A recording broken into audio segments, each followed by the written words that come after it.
Francis Ngannou suffered humiliating first UFC defeat in dramatic beatdown by legendary heavyweight. Francis Ngannou has won heavyweight gold across multiple promotions and even took boxing's world champion to a split decision in his debut, but it didn't always go his way. The Cameroonian arrived in the UFC in 2015 before quickly establishing himself as one of the hardest hitters in combat history. He scored 6 stoppages all within 2 rounds to earn a shot at Stipe Miocic, who was at the time and is still considered one of the greatest heavyweights of all time. Ngannou entered UFC 220 as favorite despite his limited experience, and as hard as it may be to believe today, he brought with him the entire Dana White promotional push.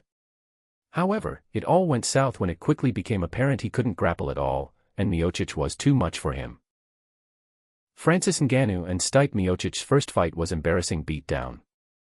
Before UFC 220, there was a belief that if Francis Ngannou landed a clean shot of any description, it was good night for any human on the planet. Even Stipe Miocic's famed heart was questioned as the pair headed to Boston's TD Garden for their clash. The champ entered the octagon on an impressive 5-fight knockout streak of his own, and the fight was one of the most anticipated in divisional history. An early storm did come in the form of Ngannou's attack, but once Miocic weathered it, there seemed to be little else in the tank. Ngannou showed a distinct lack of wrestling ability as he was taken down 6 times of the 14 attempts made. He had minimal ability to get off his back, and the fight ended up in a 50-44 victory for Miocic that forced drastic change in the challenger's camp.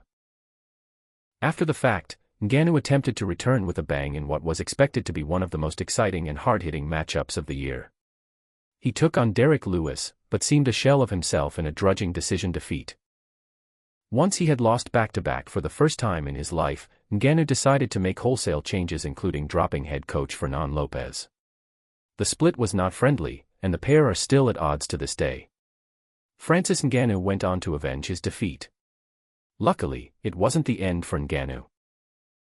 He relocated full-time to Las Vegas, teamed up with Eric Nicksick and learned how to grapple to a level that made him a real contender again, with 3 pre-COVID wins and 1 stunning knockout of Jairzinho Rozenstruik in the first show back from lockdown. That was enough to get him a rematch with Miocic, which many expected would go the same as the first time around.